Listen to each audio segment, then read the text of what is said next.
descubrió el secreto que Diego había ocultado durante tanto tiempo. Nadie podía entender por qué había construido esa puerta, por qué había escondido esa habitación. Era como una celda dentro de su propia casa, una celda donde guardaba sus temores, sus secretos, sus pesadillas. Un técnico de seguridad tuvo que forzar la entrada. Tras la puerta, una pequeña habitación, de apenas 2 metros cuadrados, sin ventanas, con una única lámpara colgando del techo. Una habitación claustrofóbica, opresiva, que irradiaba una atmósfera extraña, cargada de una energía oscura e inquietante. Pero lo que más sorprendió a todos no fue la habitación en sí, sino su contenido. Las paredes estaban cubiertas de fotos: Diego de niño, Diego jugando al fútbol, Diego con su familia, imágenes de una vida aparentemente normal, pero entremezcladas con recortes de periódico que hablaban de accidentes, de incendios, de casos sin resolver, recortes pegados con cinta adhesiva, junto a anotaciones manuscritas, frases inconexas, nombres subrayados. Era un collage de miedos, un muestrario de pesadillas, un archivo personal del terror que había acosado a Diego durante sus últimos meses. En el centro, un cuaderno negro, desgastado, sin título, silencioso testigo de un secreto profundamente perturbador, esperando ser revelado. El descubrimiento de esa habitación fue una revelación impactante, una confirmación de que la muerte de Diego había sido solo el comienzo de una historia mucho más grande, mucho más oscura. El cuaderno negro yacía sobre la pequeña mesa, en el centro de la habitación secreta, un cuaderno sin título, desgastado por el tiempo y quizás por el miedo. Ruth lo tomó con manos temblorosas, sintiendo un escalofrío que recorría su espalda. Era un objeto anónimo, pero a la vez terriblemente íntimo. Contenía las últimas confesiones de Diego, las últimas palabras de un hombre aterrorizado. La primera página fue como una puñalada al corazón. Si estás leyendo esto, es porque ya no estoy aquí. Una frase simple, pero que resonaba con una intensidad desgarradora. Las siguientes páginas eran un torrente de angustia, un relato fragmentado de miedos y obsesiones. Diego escribía sobre pasos que sentía en la noche, sobre un coche oscuro que se detenía frente a su casa en la madrugada, sobre su computadora que se encendía sola. Era el testimonio angustioso de un hombre que se sentía perseguido, vigilado, asediado por una amenaza invisible. Sus anotaciones no eran solo descripciones de sucesos extraños, sino también confesiones de una incipiente paranoia. Diego sentía que algo o alguien lo observaba, que lo manipulaba, que estaba constantemente al acecho. Él no quería asustar a Ruth ni a sus hijos, pero en cada línea se percibía la desesperación de un hombre que se sentía atrapado en una red de sombras, un hombre que intentaba comprender lo incomprensible, un hombre que luchaba contra un miedo inexplicable. Pero entre las líneas de angustia, había también un hilo de esperanza, una advertencia llena de amor. Diego, a pesar del terror que lo consumía, había dejado cada pista como un salvavidas para su familia. Si algo le pasaba, les había escrito, debían encontrar esa habitación y protegerse. Su último mensaje era una mezcla de miedo y protección, un grito silencioso de amor, las confesiones desgarradoras de un hombre que, en su desesperación, había hecho todo lo posible por salvaguardar a sus seres queridos. El cuaderno negro no era solo un registro de miedos, era un testamento de amor y desesperación, un mapa para la supervivencia, el legado de un hombre aterrorizado que no pudo encontrar la paz en vida. Detrás del escritorio, un pequeño sistema de cables conectado a una caja negra. Un técnico tardó horas en descifrarlo, pero la verdad era escalofriante. Diego había instalado cámaras ocultas por toda la casa, microcámaras activadas por movimiento, grabando en silencio, sin que nadie lo supiera. Más de 90 horas de grabaciones, congelando el tiempo, grabando cada instante de sus últimos días. La mayoría de las grabaciones eran escenas cotidianas, la familia entrando y saliendo, Diego entrenando en la madrugada, los niños jugando, imágenes que podrían ser de cualquier hogar, imágenes que congelaban momentos de felicidad, de rutina, de normalidad. Pero entre esas escenas cotidianas, había fragmentos que erizaban la piel, que helaban la sangre, fragmentos que sugerían una verdad mucho más oscura, una verdad que Diego había intentado ocultar, una verdad que ahora estaba al descubierto. En una grabación de 3 días antes del accidente, una figura encapuchada caminaba despacio por la acera frente a la casa. No miraba a la cámara, solo pasaba, con la cabeza gacha, como si supiera que estaba siendo grabada. Una presencia misteriosa, una amenaza silenciosa, una sombra que se deslizaba en la vida de Diego. Otras grabaciones mostraban luces encendiéndose solas en el garaje, sombras moviéndose en la oscuridad, pero la más perturbadora era la de la noche anterior al accidente. Diego, en la sala, con el cuaderno negro en las manos, caminando de un lado a otro, visiblemente agitado. Se sentaba, escribía algo, se detenía, miraba fijamente hacia adelante, como si viera a alguien que no estaba allí. Luego se levantaba de golpe, apagaba la luz y desaparecía del encuadre. Esas imágenes congelaban el tiempo, no solo un momento, sino el miedo mismo, la angustia, la desesperación de un hombre que sabía que su final se acercaba. Imágenes que por su crudeza, por su silencio, por su intensidad, contaban una historia más allá de lo que las palabras podían expresar. 90 horas de grabaciones silenciosas, de imágenes que congelaban el tiempo, de fragmentos de una verdad oculta. La mayoría eran escenas cotidianas, la familia entrando y saliendo, Diego entrenando a altas horas de la madrugada, los niños jugando en el jardín, imágenes aparentemente normales, banales, que solo servían para despistar. Pero entre esas escenas familiares, entre esos momentos aparentemente inocentes, se escondían detalles inquietantes, detalles que revelaban una verdad mucho más profunda, mucho más oscura. 3 días antes del accidente, una figura encapuchada caminaba despacio por la acera frente a la casa. La imagen era borrosa, pero la figura era innegable, deslizándose como una sombra en la penumbra. No miraba a la cámara, como si supiera que estaba siendo grabada, como si se moviera guiada por una certeza siniestra. Un fragmento de vídeo que congelaba un momento de amenaza, una presencia maligna que insinuaba un plan siniestro. En otra grabación,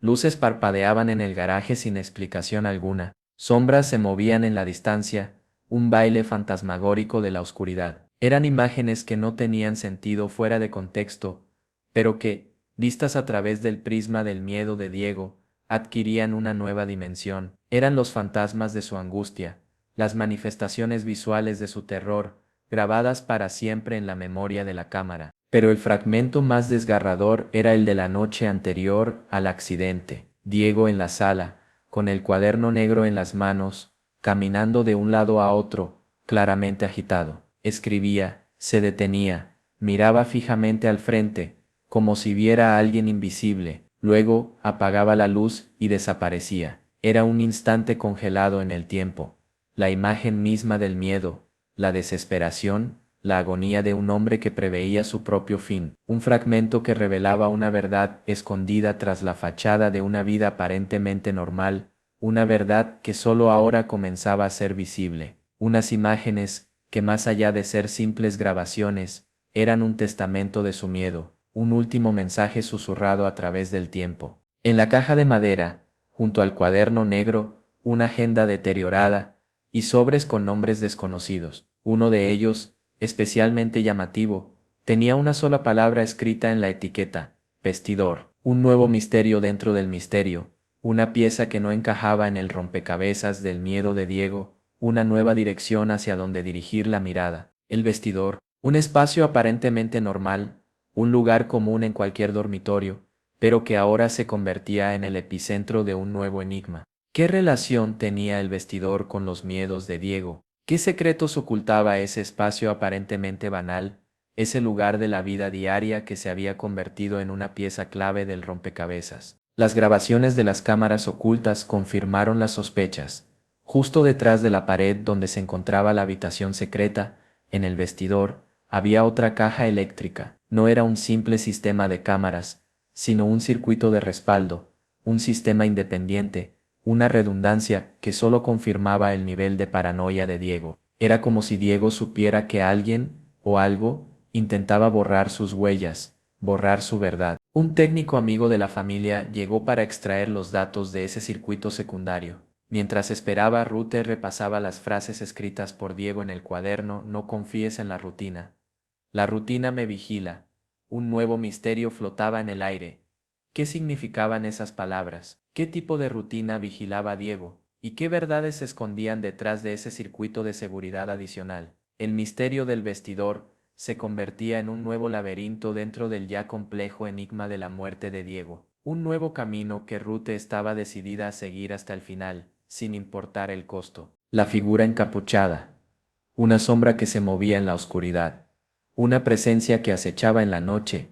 Una amenaza invisible grabada para siempre en las cámaras de seguridad de Diego. Su imagen, borrosa, fantasmal, se repetía una y otra vez en la pantalla, un espectro que se deslizaba entre la vida y la muerte, un recordatorio constante del peligro que acechaba a Diego. 3 días antes del accidente, la figura pasaba lentamente frente al portón de la casa, la cabeza agachada, como si intentara evitar ser vista, pero al mismo tiempo, como si se asegurara de que lo estaban grabando. Un acto deliberado, una provocación silenciosa.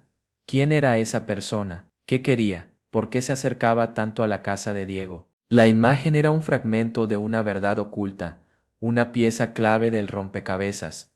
Pero era solo una pieza, una sola imagen, en un mar de preguntas. La figura encapuchada, un símbolo de la amenaza que se cernía sobre Diego, un enigma que Rute y Hugo estaban decididos a resolver, una figura oscura que se había convertido en la obsesión de Rute, una pieza del misterio que representaba el terror que Diego había intentado ocultar. Esa figura, esa sombra que se movía en la noche, era una presencia constante en las grabaciones, una amenaza latente, un recordatorio constante del peligro que rodeaba a Diego. Era la personificación del miedo que Diego sentía, la materialización de sus pesadillas, la prueba tangible de que algo, o alguien, estaba tras él. Y ahora, esa figura oscura, esa presencia amenazante, se había convertido en el centro de la investigación de Rute, la clave para desentrañar la verdad, la única forma de entender lo que realmente le había sucedido a Diego. Una figura que seguía allí, en la oscuridad, aguardando pacientemente su oportunidad. Una foto borrosa, tomada a escondidas, mostraba a Diego hablando con un hombre junto a un coche oscuro. Ninguno de los dos miraba la cámara. Al reverso, la letra de Diego, él sabe. Una pista críptica, una conexión inesperada que llevaba a un lugar específico, un taller mecánico, un lugar solitario, casi abandonado, donde el olor a aceite y metal oxidado parecía guardar un secreto. El taller mecánico era un lugar pequeño, casi en ruinas, con un aire de abandono que lo convertía en el escenario perfecto para un encuentro secreto. Un hombre mayor, con las manos llenas de grasa y una mirada desconfiada, salió a su encuentro. Rute le mostró la fotografía. El hombre reconoció el coche, un coche que venía con frecuencia al taller, pero que no era conducido por Diego, sino por el otro hombre de la foto. Una conexión, aunque mínima, que ofrecía un nuevo hilo conductor en la maraña del misterio. El mecánico no conocía el nombre del otro hombre, solo sabía que no era de la zona, que pagaba en efectivo y que desaparecía sin dejar rastro.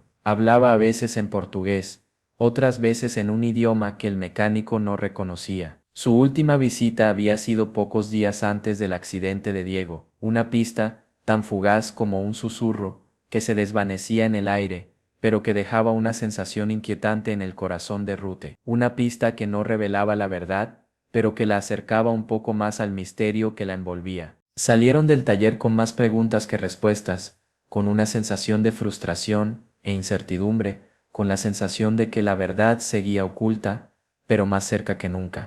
El viento helado les golpeaba la cara, como si la ciudad misma intentara borrar los rastros del pasado, pero en sus corazones, la imagen del coche oscuro, el taller abandonado y el hombre desconocido, se mantenía fija, una imagen que les recordaba que el misterio de Diego estaba lejos de resolverse. El taller, un simple taller mecánico, se había convertido en una pieza crucial del rompecabezas, en la prueba de que la investigación de Rute no había hecho más que empezar, en una pieza del rompecabezas que les llevaría hacia un nuevo nivel de la investigación. La verdad, como un rompecabezas, se iba armando pieza a pieza. Cada nombre, cada fecha, Cada lugar mencionado en el cuaderno y en la agenda roja era una pista, un eslabón en una cadena que llevaba a un solo lugar, la verdad. Rute y Hugo, agotados pero decididos, siguieron el rastro, persiguiendo cada sombra, cada insinuación, cada fragmento de verdad oculta en la vida de Diego. Lisboa, Santiago, nombres que aparecían en las notas de Diego, lugares que sugerían encuentros secretos, reuniones a puertas cerradas, conversaciones susurradas en la oscuridad. Las investigaciones en los estadios, en los clubes, no habían dado resultados. Todos recordaban a Diego como un hombre amable, un buen deportista. Nadie sospechaba la verdad que se escondía bajo la superficie de su vida pública. Nadie parecía ver las sombras que se ocultaban en su vida privada. Una fotografía, encontrada en un sobre amarillo escondido en la habitación secreta, mostraba a Diego hablando con un hombre junto a un coche negro. El hombre, cuyo rostro permanecía en la sombra, era el mismo que aparecía en las grabaciones del portón. Al reverso de la fotografía, Diego había escrito dos palabras: él sabe. La imagen era borrosa, la información escasa, pero lo suficiente para darles una dirección. Un estacionamiento cerca de un taller mecánico casi abandonado. Un lugar que guardaba el secreto de Diego. En el taller, un viejo mecánico, con manos encallecidas y mirada desconfiada, confirmó la presencia del hombre de la foto y de su coche en el taller. El hombre venía a menudo, pagaba en efectivo y desaparecía. Hablaba en portugués y en otro idioma que el mecánico no reconocía. Su última visita fue pocos días antes de la muerte de Diego. El mecánico solo dijo: lo siento mucho, señora. Era un buen tipo. Un final ambiguo, un cierre sin respuestas, un testamento de la verdad final. Diego había construido su propia tumba con sus secretos, una verdad amarga para Rute. Pero la verdad, aunque dolorosa, estaba allí, en las manos de Rute. Era un legado, el legado de Diego, un legado de coraje, un legado de lucha, un legado que Rute no olvidaría. La verdad final, aunque incompleta, era el principio de una nueva etapa en su vida, el final de un capítulo, pero el inicio de otro, donde Rute tenía una misión clara: buscar justicia por